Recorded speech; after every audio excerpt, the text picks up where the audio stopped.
After we make our way up the stairs, the noise coming from Lily's classroom is audible from halfway down the hallway.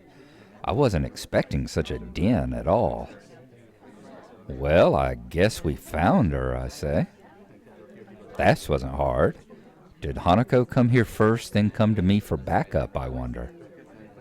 Well, if that's true, then at least she's starting to trust me a little. That can only be a good thing. Eventually, the two of us reached the door to Class 3-2. With Hanako less than subtly positioning herself behind me, I opened the door. Inside is a hive of activity, seemingly every student in the class talking at once as they work hurriedly on their separate tasks. Going by the paint cans, decorations, and banners being made, it must be for the upcoming school festival. I guess my first priority should be finding Lilly. There. Finding her among the din is surprisingly easy, not the least because of her looks. With a couple of students gathered around her as she stands at the front of the class, she seems to be in charge of the preparations, or at least busy organizing them. Carefully negotiating a path through the various students hunched over the floor for lack of desk space, I raise a hand entirely out of habit as we finally reach Lilly. Hi, Lilly. She perks her head up as if she breaks off talking to a noticeably smaller girl who must be her classmate, trying to listen as best she can. Sorry, who? Ah, sorry, Hisao. I have Hanako too, I answer. Hi, Hanako says. She's pretty skittish. Considering the number of people around, it isn't too hard to work out why. Lilly takes a moment's pause to assess the situation before turning to the other student once again. For the moment, just ask Maria for his advice. Kenji's busy with painting one of the banners already, she says. A quick nod and she bounces off, fingers carefully sliding along the wall's face for orientation. Wait, Kenji? That Kenji? I quickly turn around, leaning to the side to see past Hanako. Sure enough, in a corner of the room, Kenji's hunched over a sheet of cloth as he paints it. His eyes remain only inches from the brush, reminding me of how close he has to be to make out my face when I'm at him. Sorry about that, Lilly says. Our class doesn't have many students with even partial eyesight, so they're in high demand. That's right, Class 3-2 was specially for students with poor vision. Preparing for the festival must be pretty arduous for them. Need a hand, I say? I could give you help if you need some. Maybe Hanako could too. A chance to set her mind on something would do her good, but I doubt she has the courage to ask outright. She quickly nods in affirmation afterwards, so I'm confident I made the right move. Lilly gives a noticeable sigh of relief. Ah, that's good. This might actually get finished before everyone goes off to dinner now. Would you be able to help the person painting the main banner? It's a big task for him to do, but nobody else can help. Kenji, I say? Sure. She seems surprised that I know him. I can't really blame her. I take it you've met, she says. Our rooms in the dorm are right next to each other. It's hard to miss each other, really, I tell her. Well, it's good to see you're getting friends so fast, she says. Friend. I wonder if that's the right word to use for him. Hanako's silence during the proceedings reminds me of the reason I put her up to helping in the first place. We'll go help him then, I say. He knows what needs doing, right? That's right, Lilly answers. Just ask if you have any problems. Chorusing an assent, Hanako and I begin another trek across the classroom. Kenji sits crowded on the floor, his gaze fixed on the white calico in front of him. Hey, Kenji, I say. No answer. He continues dragging his paint-soaked brush along the large, half-painted kanji that's sketched on the sheet in pencil. Kenji? Huh? What? Who is it? If this is the way he treats class members, it's no small wonder he's working on this alone. It's me, Hisao, from the... Right. I know that man. What are you doing here, though? His dismissive attitude annoys me. He must be the type to get really focused on his work, hating to be disturbed by anyone until he's done, I suppose. While we talk, the sound of Hanako's footsteps as she walks out from behind me reminds me that she's here. I was just going to help with the banner. Hanako and I, that is, I tell him. Hello, Hanako says. Oh, hey. I guess that's okay. As soon as Hanako enters the equation, his demeanor takes a complete about-face. His sudden faux hospitality is slightly unsettling. Oh, right, women. On second thought, this might not have been a great idea after all. Hanako and I grudgingly set ourselves down on opposite sides of the cloth banner to Kenji, noting the several small paint tins on the ground around it. Class 3-2. Noodle stall? I asked Kenji, you guys selling noodles at the festival on Sunday?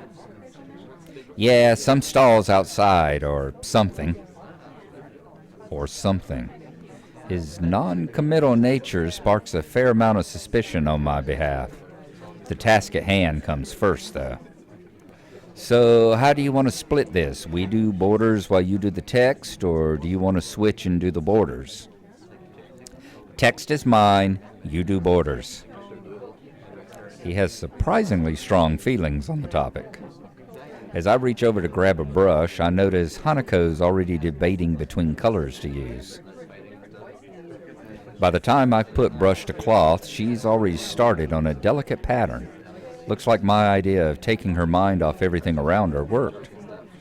With a dark blue stroke, the three of us silently get to work. Not before Kenji takes advantage of Hanako's working to lean toward me and whisper conspiratorially, though. Okay, man, why are you here? Hanako just wanted some help to find Lilly, that's all, I say. He apparently disapproves of my motivations. I get it. It looks like I misjudged you. You're infiltrating them, aren't you? Going deep undercover. I should have guessed. Letting the truth slip by him would probably be better than outright lying or annoying him in any case. Is that why you're here, I ask? Obviously. It sucks, but there's no better way to get intel than going in yourself. We gotta stick together, man. This is a harsh school, a harsh world. Yes, I say, very harsh. He misses my true meaning as he leans back, satisfied I'm sympathetic to his cause. I'd better get down to work. Finished, Hanako says. Looks like I am too. Good job. The two of us connect up the lines of our patterns, mine being as close a copy as I could manage of hers. With a grunt, I lever myself up from the floor and look around. Aside from Hanako and myself, there's only Kenji left finishing off a sign, as well as Lilly and a couple of students talking among themselves in the classroom.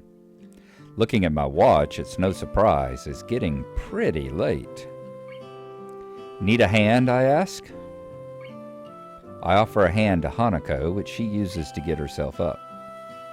As she does, I can't help but glance at her wrist. If her scars extend even to there, just how much of her body was burned? I feel a pang of guilt about it, however, as she quickly covers her wrist with her other hand. Looks good, doesn't it, I say. She looks surprised for a moment before noticing that I mean the banner. It does, I guess. Her smile shows that she feels a slight sense of pride in the result, just as I do. With the floor significantly neater for the decorations being placed on desks and shelves, it's much easier to get to Lilly as we cross the room. We finished the banner, I say. I guess that's all that needs to be done? Lily gives an appreciative nod. Thank you, Hisao, Hanako. If there's any way I can thank you? It's fine, I say. Beat sitting in my room studying at any rate. I don't mind either, Hanako says. She nods before suddenly remembering one last person. Oh, is Kenji still here? Just as I open my mouth, Kenji gives the answer from the other side of the room. Yeah, it's finished. He carefully slides a sign onto an empty section of the shelf to dry before quickly walking past us and out the door. See ya, man. Bye. The remaining two students say their goodbyes to Lily before taking their cue to leave as well, leaving only the three of us. Well, I guess that's everyone, I say. I hope we don't have to do anything like that again, Lily says. Working past school time, I ask. Indeed. The class's plans this year were ambitious, maybe too ambitious.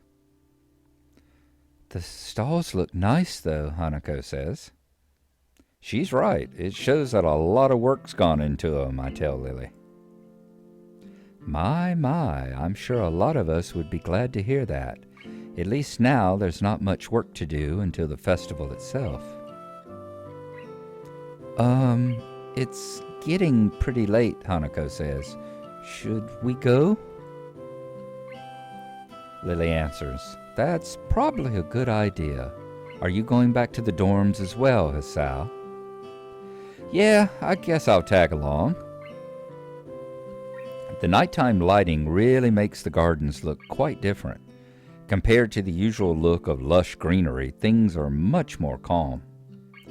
Being that it's so late, the lack of students around probably helps. The odd one or two can be seen scurrying to and from the dorms, trying to eke the most out of their approaching curfews, but no more. All that can be heard is our footsteps, in addition to Lily's cane regularly gently tapping the ground in front of her. It's nice to finally be able to relax a bit after the mad rush during school. Without even noticing it, I let out a small yawn. Tired? Lily asks. Yeah.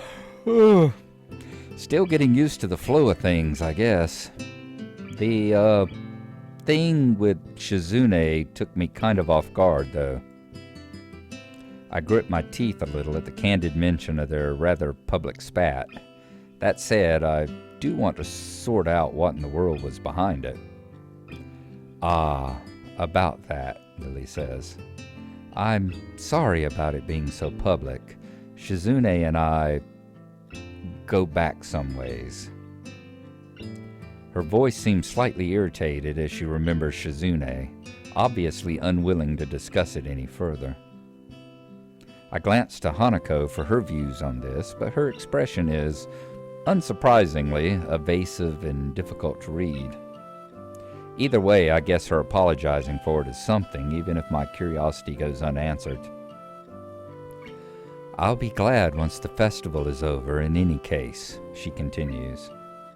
The change of topic's welcome, clearing the thickening air quickly. I can imagine, I say. My old school's festivals were a lot more low-key than this. Yamaku stresses the idea of a school community, so the staff likes to make our festivals and such special occasions, Lily answers. And yet the students are the ones who do the work. What an unfair world, I say. Hanako and Lily both chuckle in agreement, savoring the fact that none of the staff are around to hear our grumbling. I suppose coming from a strict all-girls school helped me a bit with Yamaku. Compared to there, Yamaku is much more relaxed. That'd go away toward explaining her well-bred speech and behavior in any case. As we come up to the dormitories, it eventually comes time to leave for our respective rooms. See ya, Lily, Hanako. The two give polite nods before setting off to the women's dorms, just next to the guys. As is to be expected of such arrangement, there's a staff member casually patrolling outside to prevent any nighttime shenanigans. Walking past him, I quickly stretched my arms and rubbed my neck, both quite sore after having worked on the floor for so long, before walking to my room. It feels good to actually have direction, though. After so long in the hospital, the everyday facts of studying, homework, and teachers seem almost a blessing. I guess if things continue like this, my time at Yamaku might turn out okay. I'm feeling tired, so I set my alarm clock to wake me up as late as I can afford while still making it to the first class. The nurse's voice is almost nagging in the back of my head about morning jogs. I make a resolution to make up for it by going for a walk after school tomorrow. Emmy won't care either way, I bet.